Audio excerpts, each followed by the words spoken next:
Yeah, me personally, as a brand strategist, I don't like it only from the perspective of if you're literally just going out there to make some money, then go work a job. Where that way you don't have to necessarily deal with your reputation of who you are as a human being. And a person is looking at you and just saying, okay, they're working that job. That's why they're making that money that way. Cool, no problem. They had to take care of the family. Cool. But when you're all over the place and you call yourself a serial entrepreneur, only thing that does is create a lot of confusion with anybody that likes you. Like, I wonder, what do you do? Oh, I'm a real estate agent. Oh, that's awesome. What else you do? I do credit repair. And I do the credit repair for my clients that are trying to do real estate. Okay, fine. That one makes sense. What else you do? Well, I fix computers. Okay, how that tie in? Well, I fix the computers for the agents that when they be trying to get a house, they sometimes need help with their computer. So that's why I do it for them. And I babysit sometimes too.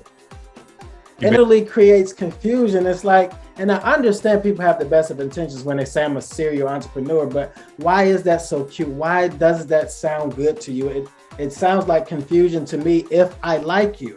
So it's like the people on social media, they have a very hard time trying to sell anything, especially under their name, because they've had a very bad name for a long time. You've been that person that's gotten into 3 or 4 network marketing companies, and then you keep begging all of your friends and family to get into these businesses, and then you out 2, 3 months later. So then now you started this cosmetic company, you think that they're gonna take you serious? They like, no, you're the same person that started and stopped all those other business. I don't trust you with a business. I'm not giving you none of my money. I love you, but I'm not giving you my money.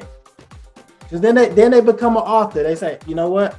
Write a Here's book. what I'm gonna tell my story because everybody's writing an awesome book, and I'm gonna do mine now. And then they get this book, and they are expecting everybody to come to their book signing, everybody to buy their book, and they're very disappointed when they got 30 sales for the past 2 years. Yep.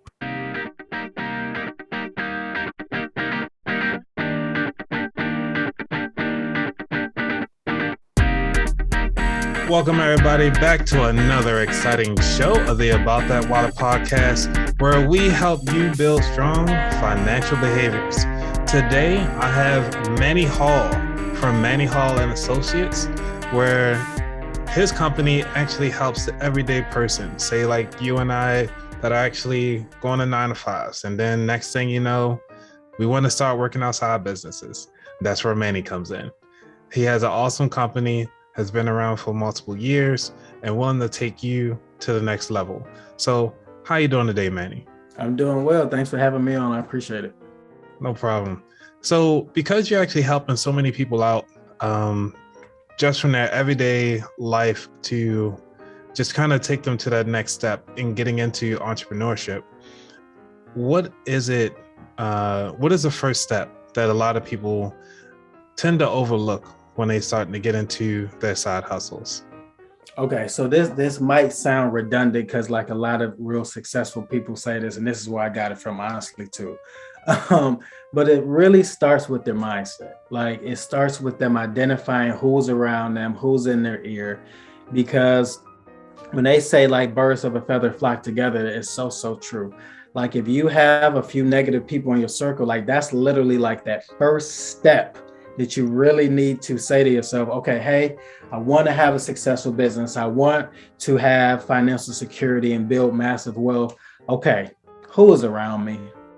Because I realize that they're going to be in my ear, and it doesn't matter how many books I'm trying to read, how many people on Instagram I watch for encouragement, all these great YouTube videos. If I go back to these same circles and they talking about negativity, they talking about working at a job for the rest of our lives and who's about to go get the next promotion and fighting over the next raise, then that's literally going to be the road that you're going to head down. So what I would do is literally start to examine who's around you and then start to feed yourself, your mind being, feed yourself everything that you need to know in regards to that particular industry that you want to be a part of, as well as like working on your mindset and really understanding this shift to wealth.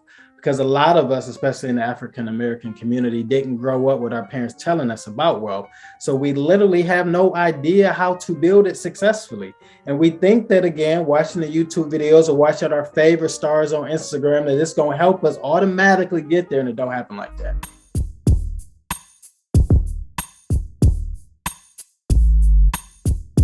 So I literally feel like the first step is identifying who's around you and start to feed your brain everything that it needs to get to the place where you want to be. And I'll last say as a third step. So if we're going to go in order, the first step is identifying who's around you. Second, I would say start to feed your mind the stuff that you need in order to get to this next place. And third, I would say create an avatar in your mind. And maybe you can even write it down of this person that you want to become. Because as you have a goal towards getting there, then it'll help you get there. So, I mean, for a lot of us, 20s, 30s, 40s, when you first got out of your mom's house, your dad's house, your grandma's house, wherever, you had in your mind, I got to get up out of here. But you had a vision. I'm going to go get this apartment. I looked it up. It's on this street. It only costs $500 a month to be able to rent there. Like, that's the same thing that you need to do. This wealthy person that you want to be, what's required? What are the requirements? How much it costs to get there? I need to find that out, because as I start to go towards that particular level, I need to know in my mind what's required, what the costs are. So that was a long answer, but hope that helped. Oh, no, man, that's perfect. Because a lot of people always think that, you know, you get a lot of discernment around, depending on if, especially from the people that never done it before. Yeah. For me, especially with this podcast, I haven't met anybody who's done a podcast before. Wow. Okay. And I'm like, so where do I start? Right. So what I did was I started by listening to podcasts. I was like, cool.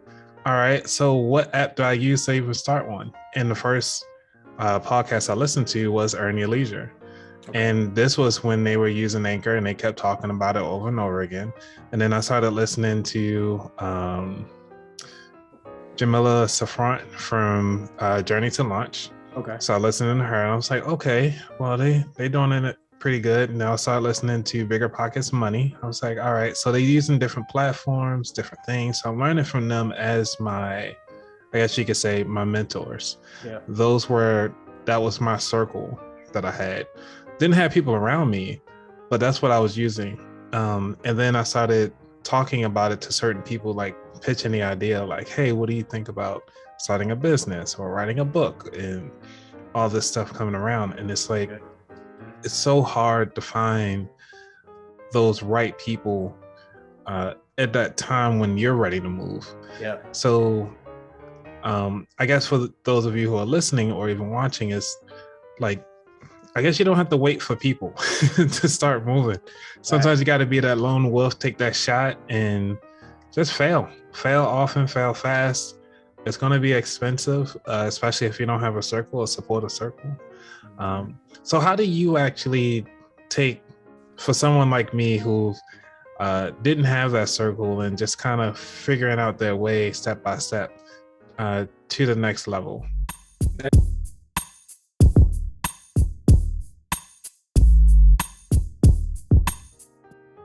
Question. So we'll just use this as a in-depth live case study.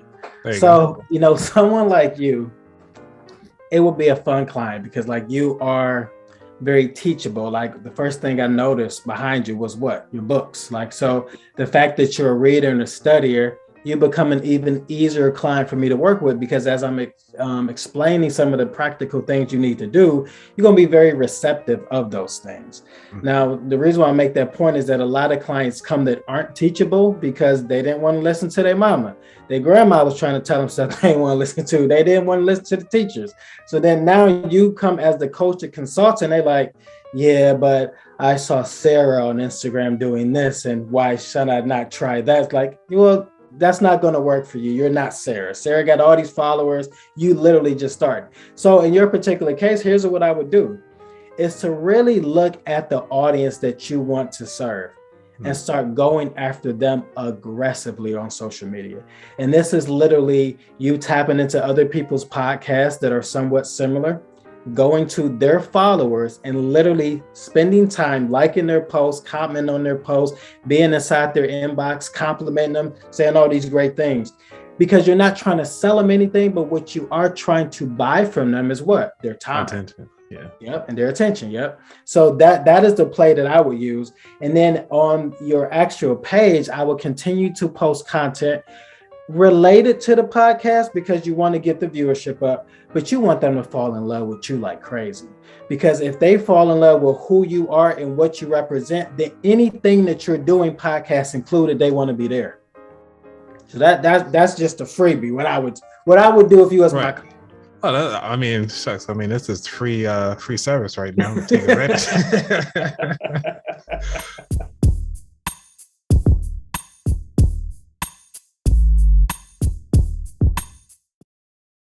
Because if you think about it, all of us are in this space and we're in this life, and granted, a lot of the stuff we can get for free, but that's the ultimate price that you have to pay of, learning for free, which is you spending more time, you spending more money, and then also you're going to fail more often. Versus if you paid somebody who already been through those things, they can guide you through that process. And that's kind of sort of what your business is focusing on, right? Exactly. That's a really great question. And really the reason why I built it right from the start. So I wanted to be able to have this agency that was a marketing agency, but we really focused more on branding. Because I noticed that a lot of people were just literally throwing darts in the air, hoping that something stuck. And it's just like, there's another way to do it. Like, I'm grinding, I'm working hard, I know it's going to pay off. It's like, no, actually, it's not about to pay off. Like, you literally are exhausting yourself and you're going to end up having anxiety, being depressed, being completely stressed out, and probably getting sick, all because you were trying to build this business the wrong way. And, bless people's hearts, they just don't know any better. But for me, I wanted to create something that would be a lot easier on clients to absorb, as long as they are someone that could respect the process. Like those that don't respect the process, they get mad at me. They get big mad at me. They're like, Manny, where the results at, man? Why ain't they making no money? I said, listen, you just started your business 2 months ago. Like, I know, but I just hired you and I paid you all this money. I thought you would have gave me some sales. Like, it take a whole lot more than me using my magic wand to get you some sales. Like, you got to have a personality. You got to have an effective brand strategy. You have to think about who the target audience is. And really, most of all, what is your unique value proposition? Like, what is the value that I'm proposing to give to you in exchange for your money? What is that? And most people have no idea. Like, they start a clothing company to sell t-shirts. And they're like, I saw this vision. I made $1 million selling these t-shirts. Hey, maybe you did. I'm not going to knock you. But here's the thing. What practical things can you be doing in order to actually achieve that dream versus just sitting there wishing it's to happen? See, and that goes back to brand. I want to take that back to brand because I think I was in a particular conference and they were talking about brands and understanding your personal brand and your business brand and all that fun stuff. Branding sounds nice, but when it comes to the brand, and a lot of people are afraid of taking this, I guess they take it personal, and the brand isn't supposed to be personal. It's just a reflection of what you're giving when you think of a brand. How do you know that? I'm gonna stop you. How do you know that? Did you read Marty Schumacher?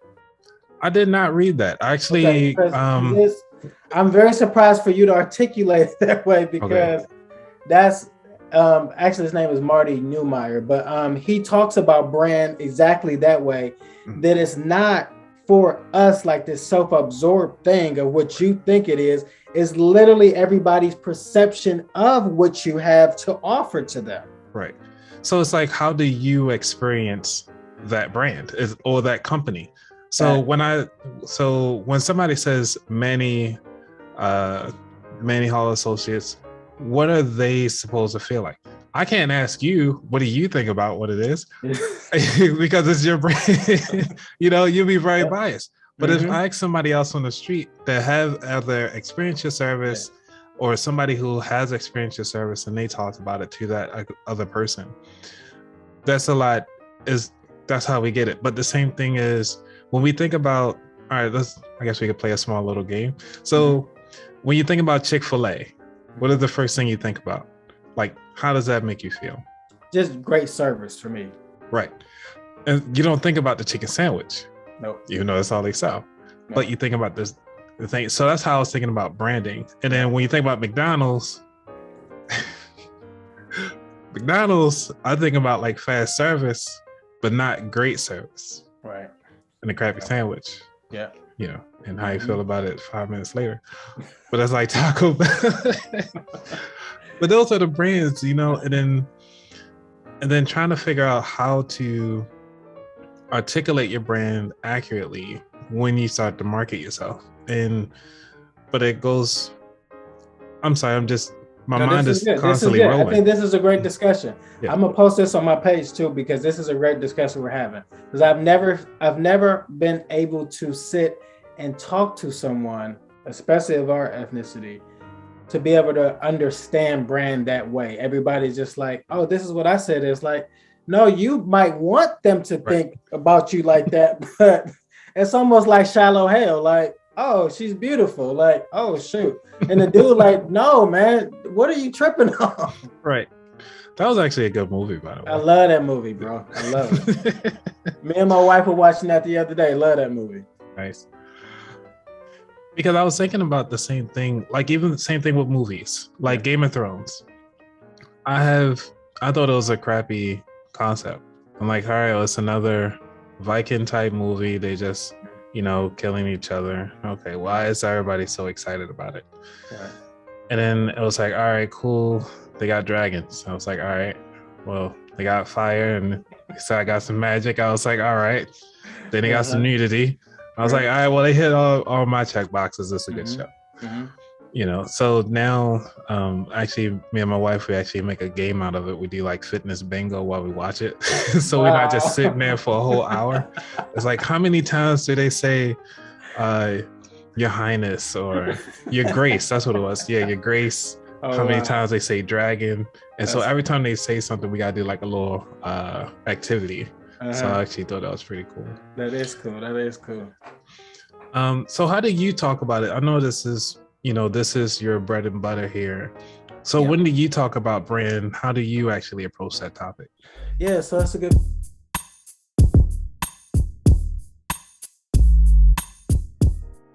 question. For me, I really explain it to you, potential clients, exactly the same way that you kind of articulated it. But really letting them know that you're in control what you want them to see, but it's still up to them to perceive whatever they want. Now, you could be a super duper amazing, beautiful Instagram model, like everybody loves me. You got that in your mind. Everybody loves me. But then it's a few guys like, I think you're too thick for me. I actually don't like you.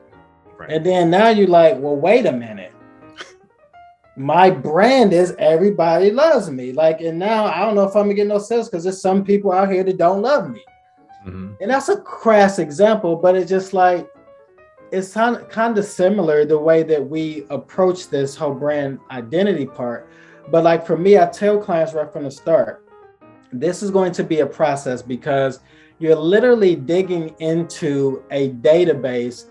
There's millions and millions and millions of people, but you kind of got to scrub that data to see which one of y'all like me. Mm.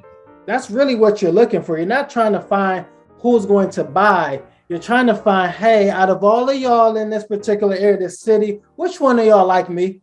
And then a couple people raise their hand. Well, I like you. I'm willing to at least find out more about you. Like, if so, particularly in your podcast sense, I'm intrigued by the way that you make these posts. You got some good copy that you're writing. Seems like, okay, you and your family, you really focus on our community. Great. I like that about you. Cool. You got my attention to at least stick around. Now, in order for me to take action, that's not something that you force me to do. Mm-hmm. And that's what people confuse. And that's why they get jacked up as soon as they start the business. They try to do this aggressive sales approach. you're not going to force anybody to buy anything from you. And even for the times that you might have manipulated somebody to buy from you, they're not a you return didn't customer. get over on them. Yeah. Like they got over on you, because now they're going to tell as many people they know that you got a crappy product or service. So I think it's us falling back and saying, hey, I have this brand. Who cares about it? Oh, I do. I want to hear some more. Okay, now you want to hear some. I'm going to give you some more information. And now, since I've studied you and found out who you are, and as a group, like let's just say you got 100 customers, as a group, get a consensus of the type of content that they would like.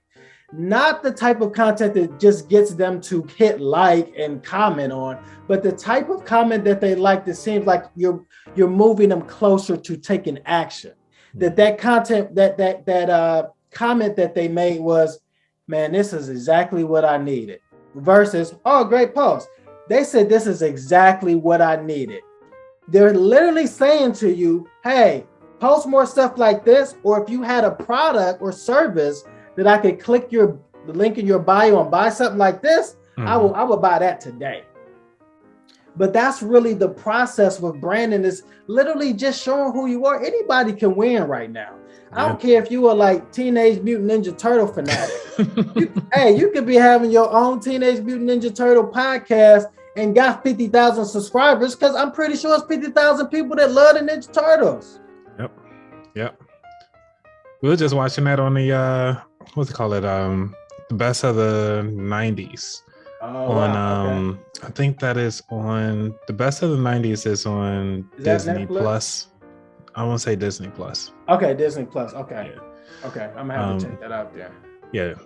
I was actually pretty good. It got, go through all the commercials and all that fun stuff. They always got the worst of the 80s. I think it's on Hulu. I'm like, really? We'll need about the worst. Right. Some happy stuff. Yeah. Now, what are your thoughts on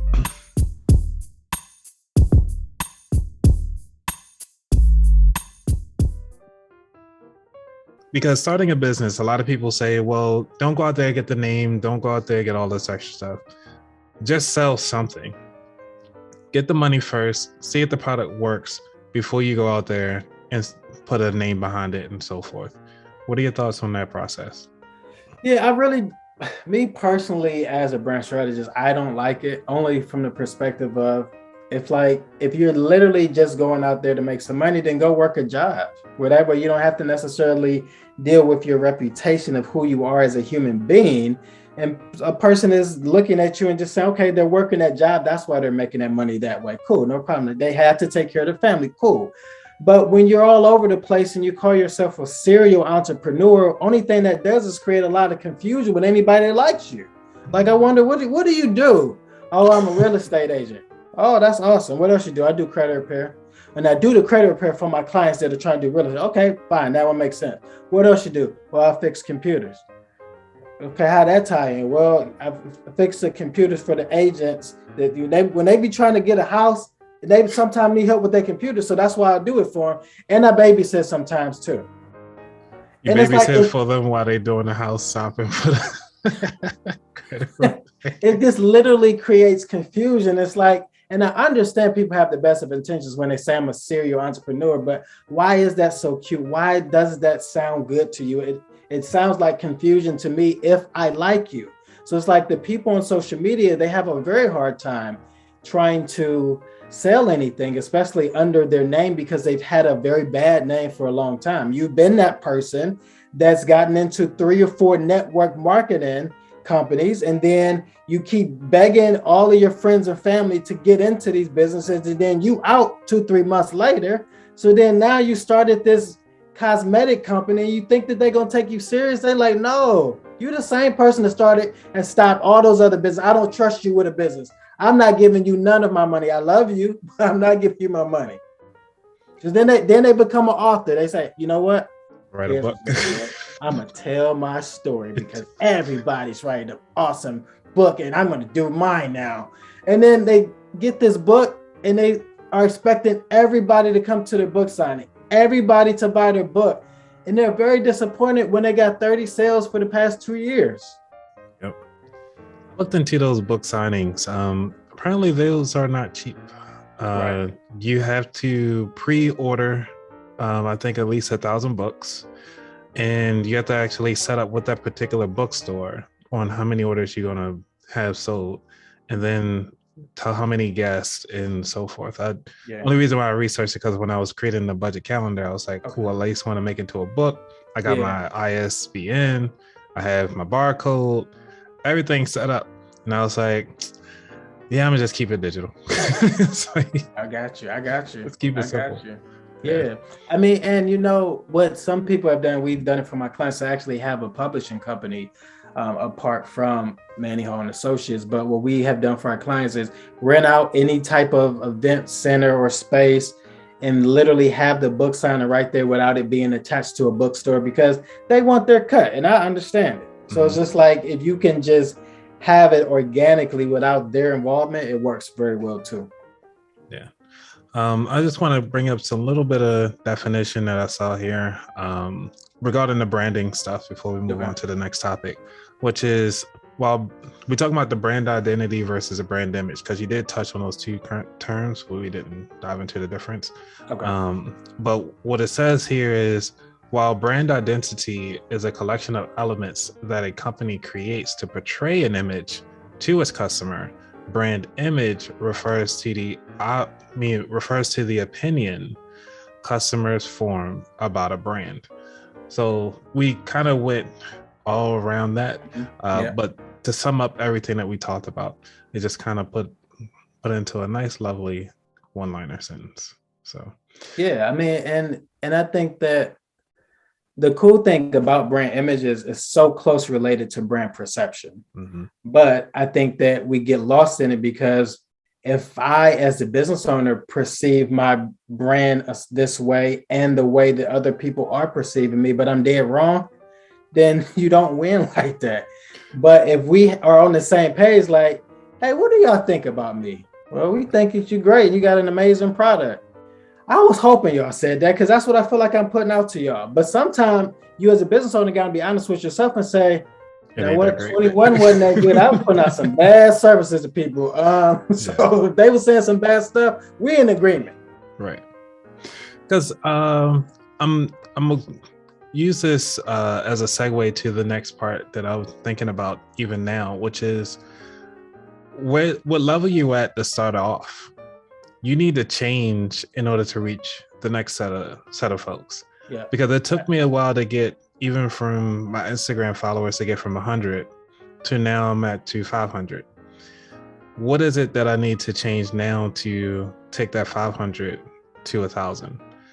And that's what I'm thinking about now, which is how to bring more awareness and then increase the brand to that level. I know you haven't had time to look through my stuff, but no, that's a good question. If you don't mind using me as an example of taking me to that next level. Yep. So first step, what I would do is go back to what I was talking about with doing the engagement part on other people's pages. And I have this thing called the 10 on 10 strategy. It's literally you spending 10 minutes a day, making 10 comments on 10 different people's posts. So 10 on 10 strategy. And that's worked very, very well. So like I would tap in and do something like that. But you also have to think about your posture, who you are, what you represent, how the show is going to be, how's the background going to be? Because like, I like your background. It's really organic. It's authentic. It's raw to me. Like, it's like, you almost got like this, like underground rapper type of feel to yourself. You know what I'm saying? Yeah. But it's not that it's like an underground rapper that don't nobody know about, but it's just like, look, I'm keeping it like this. So y'all see the books back there. I read books. Yeah. I like that vibe. But I think it's now leaning into people that you know would also like that vibe and not trying to speak a certain way, not trying to post content or doing reels, speaking to a different type of audience. Does that make sense? So, that makes sense. Okay, like me being a believer, I'm a Christian. And there are like a lot of ratchet Christians on Instagram. They're just like, for real, you Christian? Okay. Hey, whatever. Do your thing, bro. I ain't got nothing to say. Right. Lady or guy, whatever.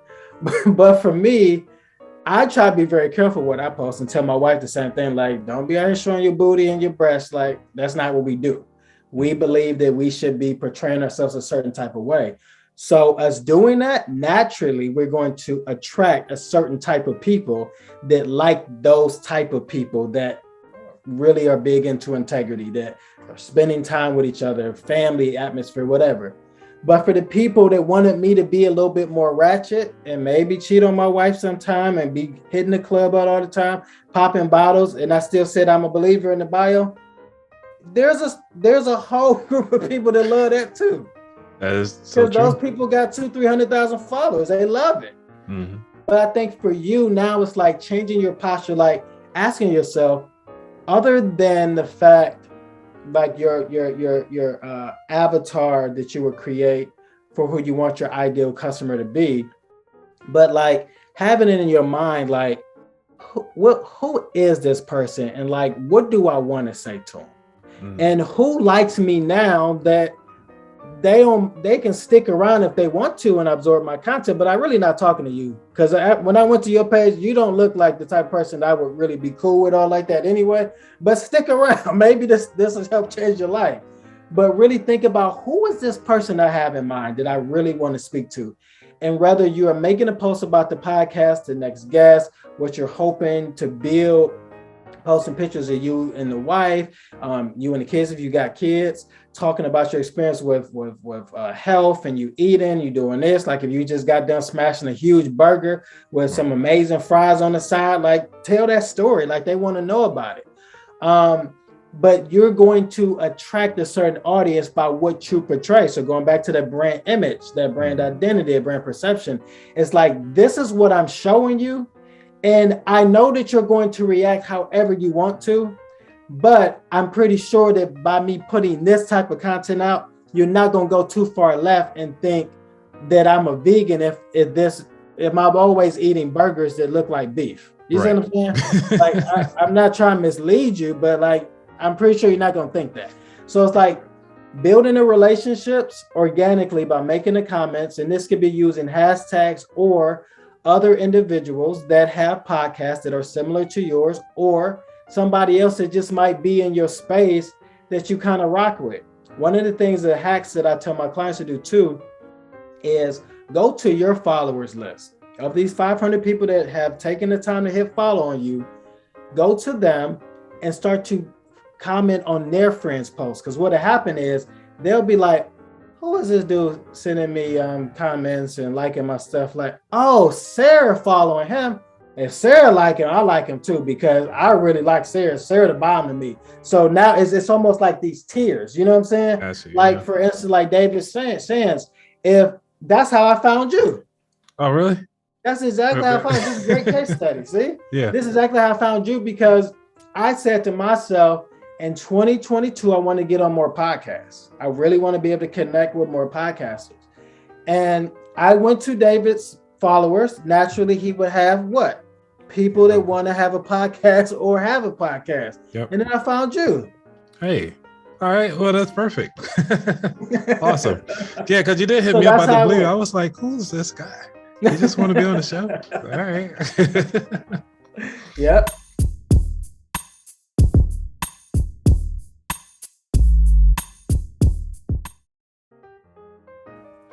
So that it goes back to like finding your niche, and when do you take it to that next level? Like, because I'm thinking of the person that says, hey, I'm gonna just sell hats.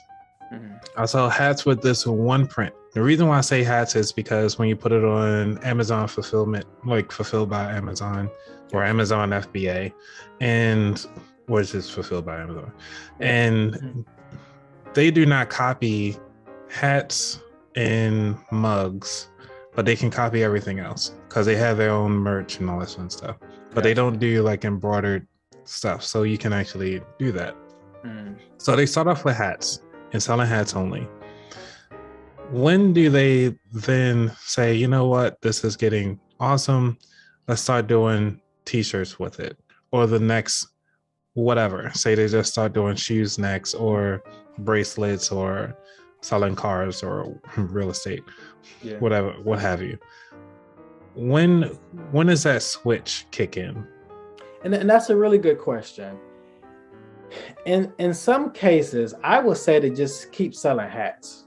And you could say, well, I wanted to expand and to do more. It's like, but if you lean all the way into these hats, you perfected these hats, you were doing them like nobody else. If I need a hat, I'm not going to the person that does hats, t-shirts, and mugs. I'm going to the person that specializes in hats. That's who I want to buy from, because I know that they do that good, because that's all they do. And it's kind of like the whole doctor example. Like, you're looking for somebody that can help you with your heart. You can go to the general practitioner. She's going to say, well, I'm not really a specialist, but here's some of the stuff that I know. Right. The heart guy going to be like, boom, boom, boom, boom, boom, boom, boom. Wait. Too much information. Like, my bad. I apologize. I'm a heart specialist. This is what I do. I get excited talking about hearts. Right. And I think that if you wanted to expand and go to this next level, it's nothing necessarily wrong with doing the t-shirts at the same time that you do the hats. Like, do it simultaneously. But if you want to like elevate, it has to be able to make sense why you're now offering these t-shirts and not just another play on getting a couple bucks. Got it. Because that's what people are in their minds thinking, like, oh, I thought you did hats. Oh yeah, we do hats, but now we do t-shirts. Like, well, why y'all gotta do t-shirts? Well, it's more money. like that's what it really comes down to. It's not like, well, all of our customers have been making huge demands for us to start selling t-shirts too. Like, nope, it's just you really want some money. But I'm gonna tell you, this is something that happened within the car market with Porsche. So Porsche, being known as a really fast car, they said, well, we want to get the Cayenne, the SUV. Yep. And for a very long time, they struggled with their sales, and even actually having people come purchase Porsches, because that brand recognition, that brand image was thrown off. Like, wait a minute, y'all doing what now? Why y'all gotta do that SUV? What it come down to? It's more money. It's not. Everybody that has our cars been asking us to make an SUV. Nope, because they know Porsche to be known for fancy, fast cars. That's it. So it's like, we just got to be careful with the play. It doesn't always work out for people. Okay, that makes sense then. Like Beyond Meat trying to get into the KFC market. Man, that would be crazy, right? Oh, I already did a post about it on how it flopped. But wait a minute, I didn't know. Tell me. Oh. Tell me about this. I'm not even here. Yeah. I thought you were making a joke about this. Oh no, I'm just serious. So if you actually look at the post I did, I actually did a poll. Okay. I would say earlier this month, and it was like, yeah, KFC gonna pick up Beyond Meat, and they were trying to get into the chicken market. And so they've been marketing this, I would say maybe mid last year. They were talking about it. So then they had a food truck come out, I would say maybe in some like mid-December, doing it in pieces, little small test markets in KFC. Then, the final verdict came out just last week, and they said it was nasty. Everybody that tried it said it was nasty. It was like kind of chicken substitute. Yes. And it didn't didn't pass the mark. So pretty much saying that, yes, it is, the meat itself is vegan, but as soon as you deep fried it in the same chicken grease, it's no longer vegan or even vegetarian. But the crazy part is, like, why would they even think that would be a good idea, knowing that KFC has been known to clone chicken? Right. So it's like y'all already got some ethical issues with the vegan community, but then Beyond Meat as a vegan company is saying, hey, I know that they seem like bad guys, but we're friends with them now. Yeah. Like, that's not a good move. See? But I actually am a vegan, and I like Beyond Meat, but now brand perception, right, brand image, now that comes into play. I don't know if I'm buying y'all, because now I don't trust y'all what y'all putting in the ingredients. Because for y'all to be able to want to work with KFC, and I know that they're not good people, come on, y'all. You would have thought that they would at least air fried it. get a massive air frying machine like that. This is strictly Beyond Meat's machine. No. Don't put it in there. No, this is Beyond Meats. Yep. That's funny. Because I was thinking about it though. What can we learn from this? And I was thinking about it from that perspective. It's like they did a small sample with a company that specialized in the thing that they want to do, with a small set of their company doors to get a test sample. It's almost like the McRib. Comes out of periodical time. Yeah. I never tried it, but apparently people love it. Yeah. But they build this hype around it and it tastes good. Now, if Beyond Meat can try to get into that niche market, similar to what McDonald's have, but do it for KFC, to say, hey, we have now alternative options, or hey, we only going to release these for a certain period of the time. Yeah. That could be another play and flip for that brand. But I feel like it would have been a better opportunity with someone like, we were just talking about them. Chick-fil-A. Chick-fil-A. Yeah. That would be much better because it's like, I would look at Beyond Meat. They're already very expensive. Like you're this almost like upper echelon type of product in a grocery store that most people aren't going to buy. Like you got to have the bucks to buy that stuff. Yeah. And same thing with Chick-fil-A. Everybody's not saying, hey, mommy, can we go get some Chick-fil-A? Not tonight. I got you Chick-fil-A last week. You're going to get Chick-fil-A next month now. Once a month. That's it. Because it costs too much. Now, McDonald's, oh, sure, baby. You're going to get a Big Mac, whatever you want, because it's going to be cheaper. I just don't think that from that perspective, that was a wise choice, KFC. Like, and that just shows from a brand image standpoint that you really don't care about your customers. On the KFC side of the house. On the Beyond Meat side of the house. Okay. KFC, I'm not mad at them. Y'all do your thing. Like, no, I used to eat KFC before I went vegan, so I did like it. But then once I started hearing the stuff about them cloning the meat and stuff, I said, oh, that's disgusting. So we got this local place called Mr. Chicken. And here in Cleveland, it bang, bro. Like that was some good chicken. The seasoning, I remember it now. I ain't had chicken in 2 years, but I remember that seasoning. But saying all that to say, I think that for Beyond Meat, it's just not a good look for you guys to say, I'm going to hook up with KFC, for them to be able to offer something that's not even in Beyond Meat's regular catalog. Like this isn't a product that y'all even normally offer. Yep. So what you're doing is introducing a brand new product and then introducing me to a new relationship with somebody that I already don't like in the big community. So they're going new. Yeah. It's it's like, hey, bro, like, hey, I know you don't really like Sam, man, but we all going to the amusement park. Like, so I'm forced to go with Sam. You know I don't like him. Right. Yeah, but if you want some of this new product that we haven't actually told you about, we're not selling in stores, but it's only going to be offered at KFC, that's the only way you're going to get it. Oh, I don't want to go. I don't want to go. Right. And I'm thinking they were probably looking at it as like a challenge, like, hey, who want to try this out and try to get more brand awareness for KFC? Because I'm sure I haven't heard much of KFC except for like the Olympics when they were talking about like how China has a special KFC Olympics.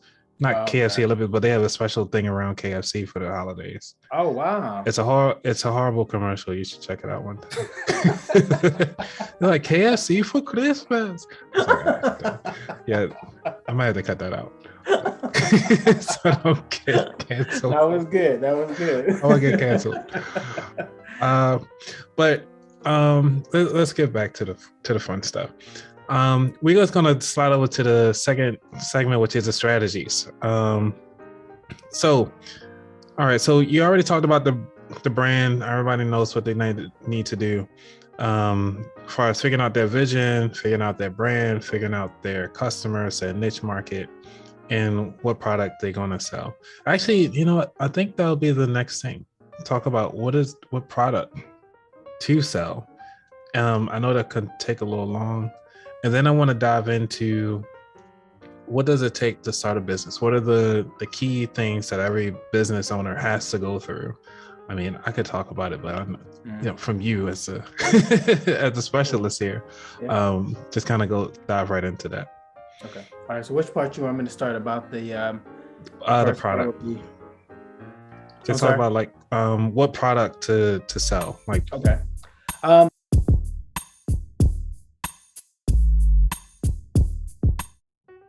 So here's what I would do. So we kind of talked about like vision cast and saying what you want to do.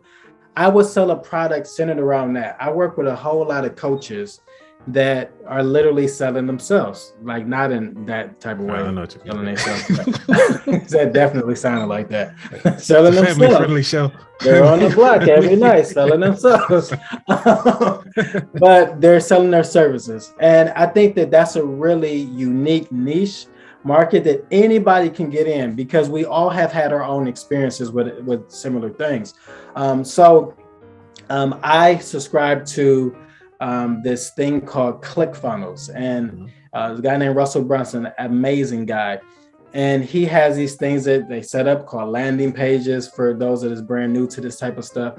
But it literally allows you to build a whole coaching program where you're selling your services. And whether you're doing a mastermind group, whether you're doing just some one-on-one coaching, some group coaching, as we mentioned, Social Proof, like he has this thing called Morning Meetup, and that's how he interacts with his people. But if you want to stay away from the services side, you don't want to be a real estate agent, you don't want to be a coach, you want to sell a physical product, then drop shipping is a really big option for you, because it's so easy. You literally are finding these different drop ship companies, finding which product that you don't mind selling, that you want to be representing on your page on social media, and then you literally have them to ship it out. You still have to do some technical things on your side, just to make sure that the system is up and running and you got each process moving correctly. But that's an option for a lot of people. Another thing to consider is selling some food, because whether you're making the food yourself, or it's somebody else in your neighborhood that's a really good baker, or maybe they cook really, really well, but just start to sell food.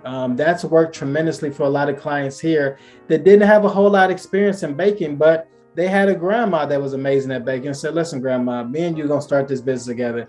Nobody saw grandma. Nobody had to see her, but she was back there making the products because she was a part of the team.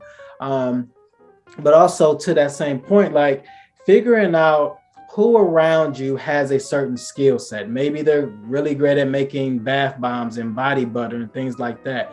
And maybe you don't want to make them, but you want to just do the business side, partner up with them. And then maybe you build enough income that now you start making your investments in real estate and into the stock market, and you become a day trader. Maybe you want to, again, write a book, like we were talking about writing books. That is a really awesome way for a lot of people to get a lot of financial wealth, is making a book, putting it out there for people to see. But nowadays, people are going to want to buy into who you are. Mm-hmm. And this is going back to that whole brand thing. So if you're going to be on social media selling anything, whether you got a business page or a personal page, you're going to have to show up in some type of way. That is going to allow people to connect with you and give them a reason to buy from you. So it's a lot of different ways that you can be making money nowadays. We listed a couple of them. If you literally search on Google how to make some money, it probably can give you 1,000 different ways. But yes, I think that it's really you finding out what do I not mind doing in order to help people. And whatever that particular thing, lean in there. Realize it's going to take a little bit of time. You're not going to be an overnight success. And I say that you're not going to, and it's not that you can't, but I just want to have your mind prepared that in 99% of the case, you're not going to be an overnight success. If you are, great, congratulations. You are the anomaly.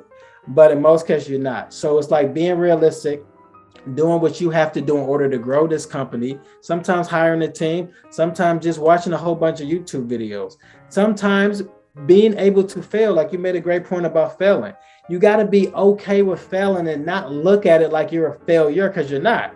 You literally are just exposing yourself to a brand new world that you've never been to before, and nobody's there to hold your hand, and you fail a couple times.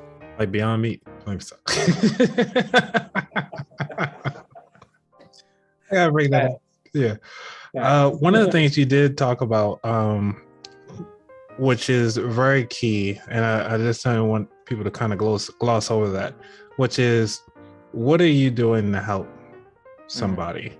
And I think that's pretty much what it is, because the only way you can make $1 million is that if you make $1 million decision that helps more than 1 million people. If you want to make $1 billion, you have to make $1 billion decision to help people. Elon Musk is making trillions of dollars because he's helping $1 trillion problem. He's solving $1 trillion problem, which is taking people to Mars. Everything he's building right now is to prepare you to live off the grid in Mars. So if you think about it that way, then what else is going to make? How to figure out how to snatch water out of air and to turn it into drinking water?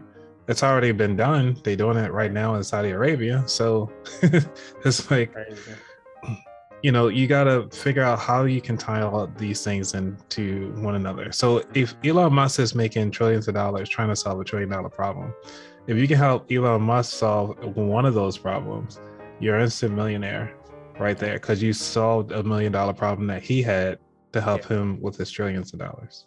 Facts, all facts. And that's a really good point, to really constantly examine, who am I helping, not who's going to help me, because I need my rent paid. I got to pay my bills. I want to go to this vacation. Who's going to buy some crappy product for me so I can go take up my vacation?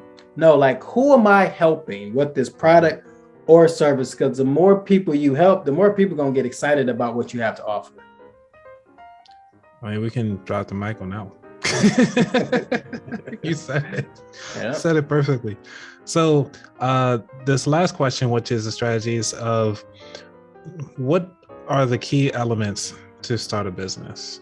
I mean, I know we touched on it a little bit, which is just the EIN, but I'll let you continue on with the rest. Yeah.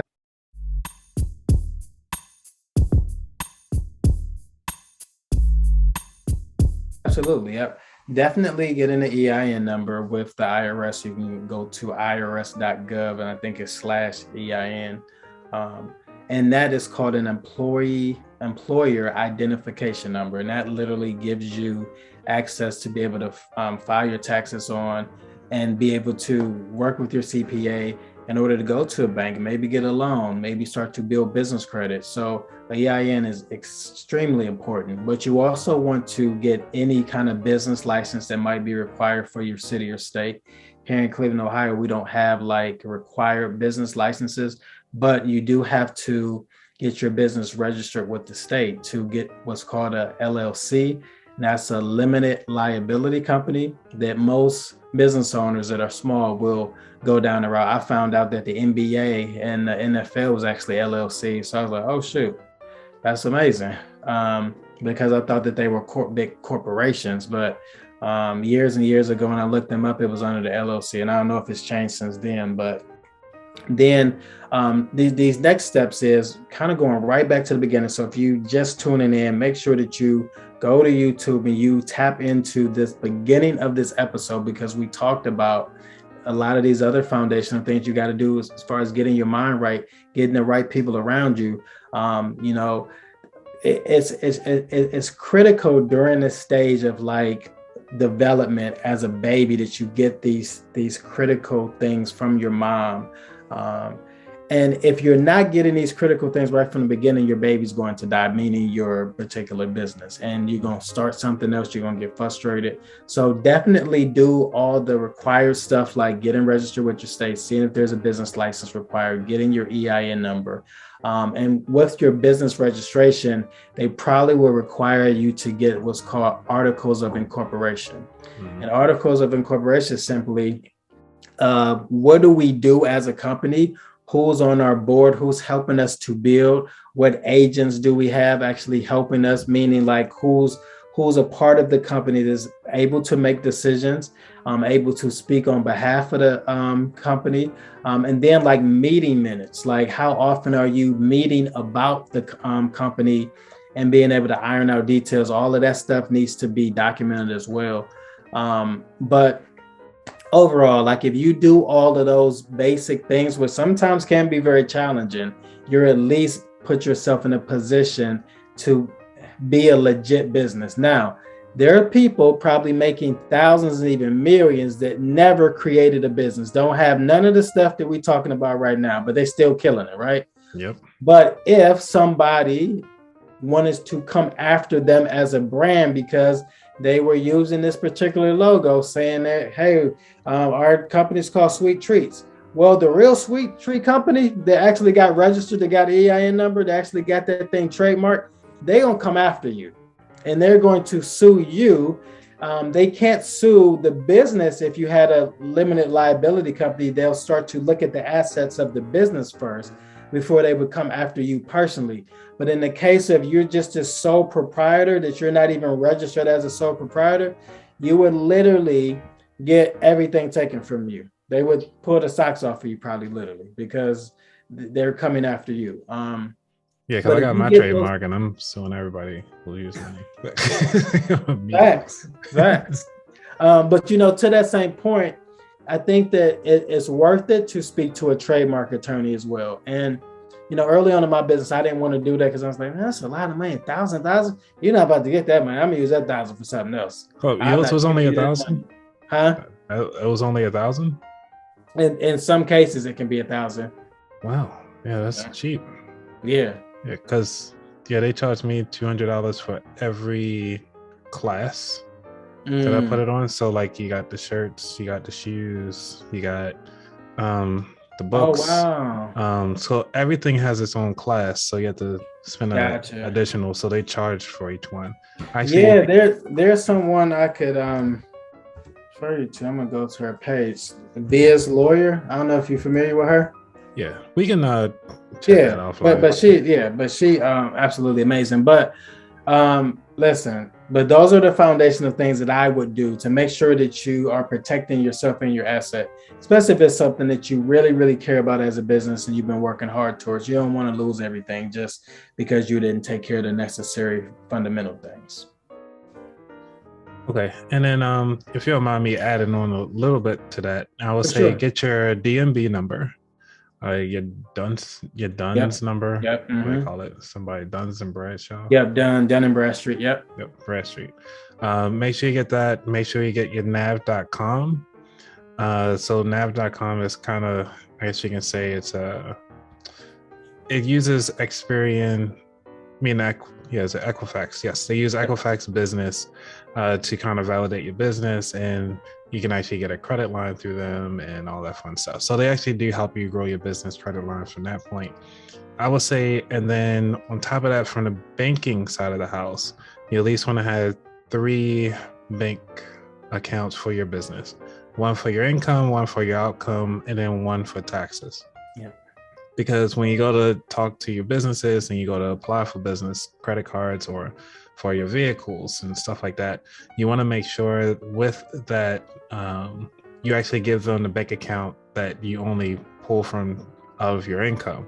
Yes. So it looks like you only got like 1 or 2 transactions out the whole month or 2 or 3 months whenever you decide to pay your bill. Yeah. So those are little extra tips and tricks, but also kind of necessities that you'll need to make sure your business is on point. All right. So let's talk about the futures a little bit here as you move on to, bigger and better things. Now, we were talking offline a little bit where we were talking about your business mastermind group. Can you just kind of talk about that a little bit? Absolutely. So it's been absolutely amazing to take individuals through this journey. I was meeting with a lot of clients early on, just one-on-one, and it kind of honestly became tiresome. Like I was just like, I just can't continue to meet with so many people one-on-one. But so what I ended up deciding to do was just taking a step back and saying, okay, really, what is it that I'm trying to build? And I'm gonna be honest with you that this whole process hasn't been an easy one for me. But ultimately, I knew that if I approached it the right way, that I could be successful. Hold on, then I got sidetracked. So then say that last part of the question, because I think that the that phone call coming in distracted me. You good? So what is it? Since we're talking about the features, can you just give us a little bit of feedback about your business mastermind group? Just let us know all about that. Absolutely.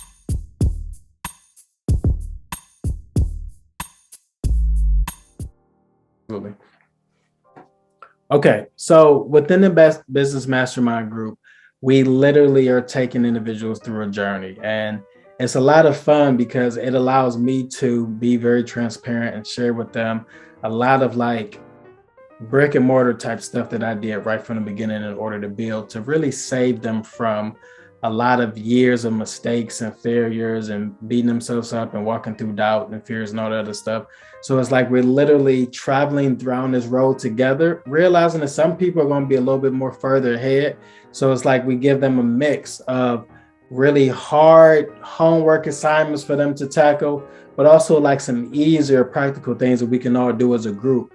And then what I really love about it is like everybody's working together to encourage each other. So like me as a facilitator of the group, I'm there to present the message at the beginning. We have a book reading. We just got done reading Think and Grow Rich. So for which a lot one? of people, I say which one? The updated version. Think and Grow Rich. Yep. Napoleon Hill, the black one. Napoleon Hill, yeah. All right. Gotta be careful. This one? No, not. I mean, it's still the same name, but I think it got a lot of different covers. Yeah, they do got a lot. Yeah, it's a lot of different covers. But you know, the updated version is basically them like giving a summary of certain points that Napoleon Hill was talking about to kind of break it down. Okay. So I really like that version because it's actually got it right here. It just really explains so much. Oh, that one, nice. Well, it's actually blurring it out. There you go. Yeah. Yeah. But yeah, so you know, I would really highly recommend anybody that's thinking about going to the next level to get around other successful people. And mastermind groups are very, very popular now because it allows you to have access. Definitely you got to pay for it. But when you think about having that access to go to the next level and getting these breadcrumbs from individuals that have already experienced some of this stuff, then it literally saves you a whole lot of time and money and mistakes being made. So I joined the mastermind group and it was thousands and thousands of dollars. But thankfully, my mentor, he charged $50,000, but he was able to give me a discount. I ain't even gonna say how much it was, but the discount. Right. But it was still a whole lot of money.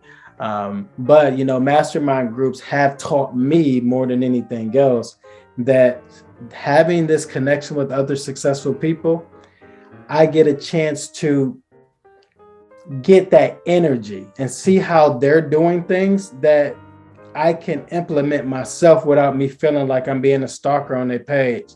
I can literally just ask questions pertaining to my own business and brand on how they think I should approach different things. And it's worked tremendously for me, and it will for you too. Awesome. So at the time of this recording, what is the price for the mastermind for people to get in? For mine? Yeah. Mine is $5,000. Okay. And then is it like a annual one-time fee? Yes, it's a one-time fee, but the payment definitely can be broken up.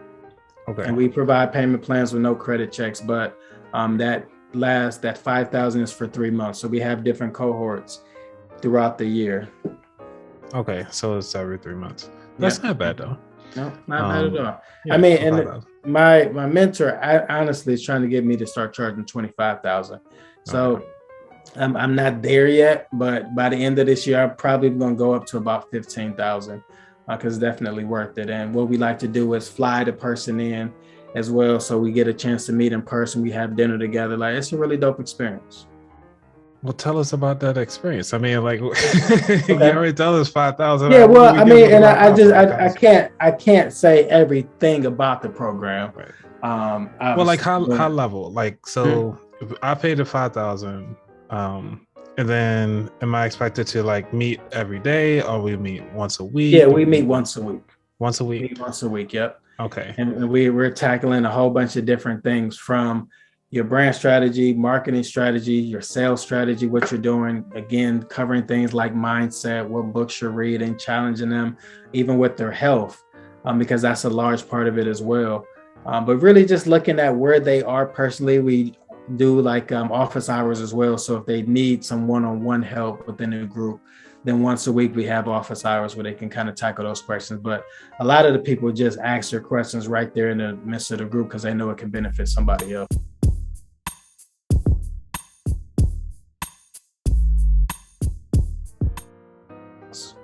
Awesome. Man, well, that sounds good. So with the future of the mastermind group and the future of your company, where do you see yourself in the next 2 years? 2 years, definitely have hit my first million, probably working on my third or fourth million, if not more. Being able to travel all around the world with my family, building up other entrepreneurs, have a team of at least 100 coaches that they're working with the clients that we bring in. And that's one of the best things about Manny Hall Associates, that the people that we hire, we also are empowering them to start their own businesses, because we realize that we don't want you as a full-time worker for the rest of your life. We want to be able to see you flourish and grow. All right. That's awesome. So, I mean, I do have to, this is an itching question because I've been dying to talk about it, but I have so many guests and I haven't had time to talk about it. So I'll talk about it with you. When it comes to passive income to active income, do you really believe that passive income is really passive? I think that depending on that particular avenue that they're trying to define it as. I mean, you think about actor money. If they sign this particular contract that said they're going to get royalties for the rest of their life, a certain amount, then that truly is passive income. They don't have to do anything for it. They made one particular right decision, because you think about Rocky, he didn't make a right decision. The person's life that it was based on, that person was able to get like $100,000 or something like that at the time. And that was such a large sum of money that he took that. And while somebody else said, well, no, just pay it to me later. Like, give me a certain amount each month. But if this thing pop, give me more. But I think that when you think of things like stock portfolios, I don't look at that as passive income, because things could fluctuate. And you really can't necessarily say that this is always going to come in. Even real estate, I don't necessarily always consider that passive income, because what if the tenant dies? What if nobody else in their family is going to pay that rent? Now it's cut off. You get insurance on the tenant. True. I'm sorry, that's some strategy. True. No, that's a good point. That's a good point. But I'm just saying, like, it's a lot of different factors that can come into play. So I would say for me that there is definitely a such thing as passive income, but I don't think that everything that is defined passive is actually passive. Good answer. All right. So is there anything else that you want to discuss before we dive into the final 4 questions? No, I just want to say that this has been really, really awesome, though. Awesome. I'm glad you had a good time. You know, oh, yeah, for sure. Keep people entertained. Yes.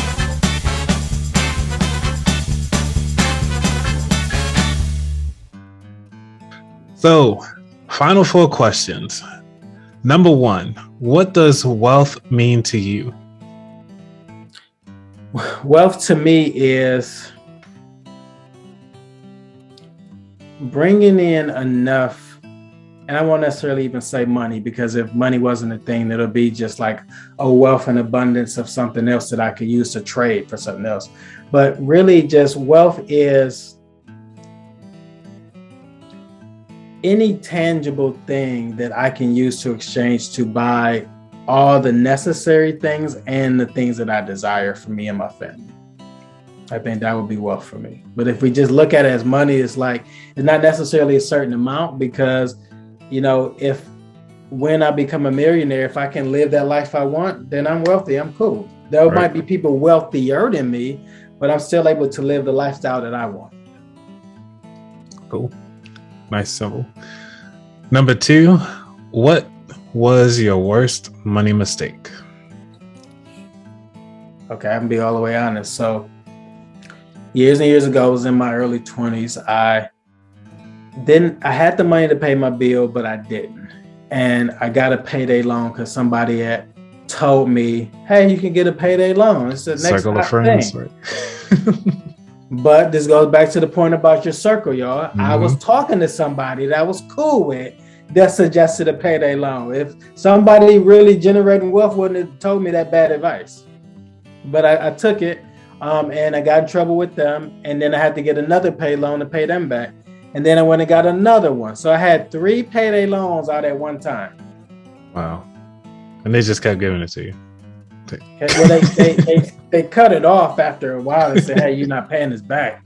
Ain't giving you nothing else. But yeah, they kept, because it was 3 different companies. They had no idea. Wow. Okay. Yeah, y'all played the game on that one. Yeah. And my credit was messed up after that. Like collections, all kind of stuff. It took me a while to rebuild from there. That's a whole nother show. Yeah. Number 3, what is your favorite financial book or non-financial book?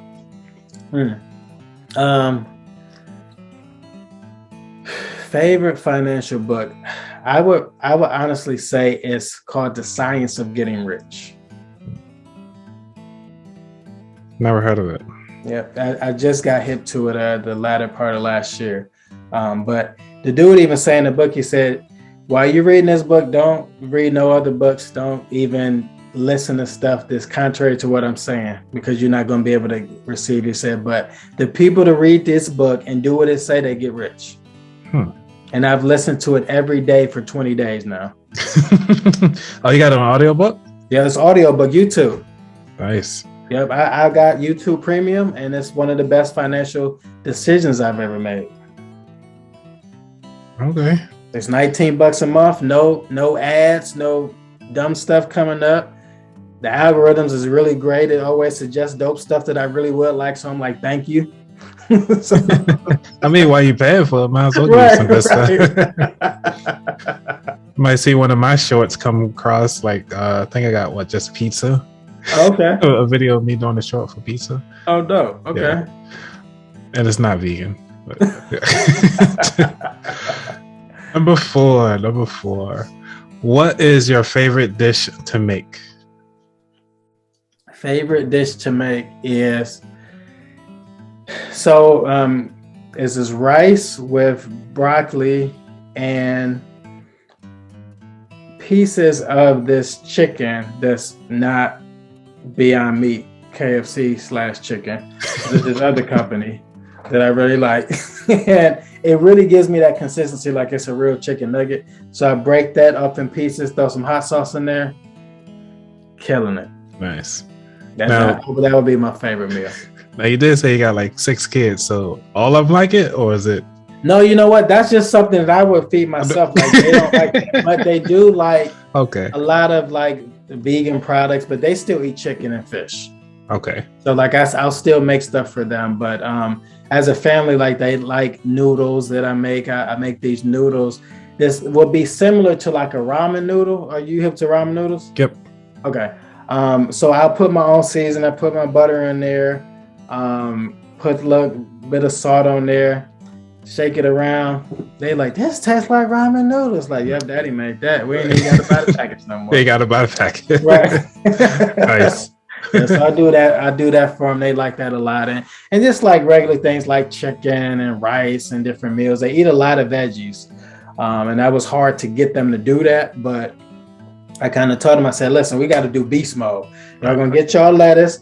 We ain't got time for no salad dressing. We just about to be beast mode. Y'all want to eat it anyway. Right. Why take another 15 minutes? Just do beast mode, smash it real quick. Now you're done with it. Right. They then got into a custom to doing it, and that's the way that they consume their vegetables. They eat those first, and then they can enjoy anything else on the plate.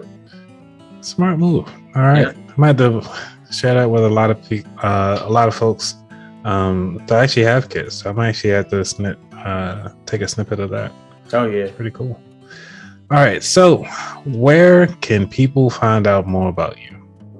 So the first place for you to go is right to Instagram. Honestly, you're going to see a whole lot of content. I've shared a whole lot of great things there.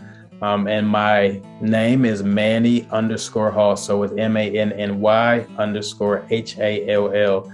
My website for the company, this is not my personal website. I don't have a personal website, but for the business is www.mhacanhelp.com. So that's basically www.mhacanhelp.com. That is a website. Again, we provide marketing and branding services. But if you want to reach out to me, you definitely can by just sending me an email. It's Manny@mhacanhelp.com. So that's Manny, MANNY @mhacanhelp. But I would love to hear from you. Awesome. Thanks a lot, Manny, for being on the show. I greatly appreciated everything that you've shared today about your story, your life, even sharing the kids' meals. That was pretty awesome. So again, everybody, my name is Anthony, and you've been listening to the About That Water podcast, where we help you build strong financial behaviors. All right, everybody, I'm out.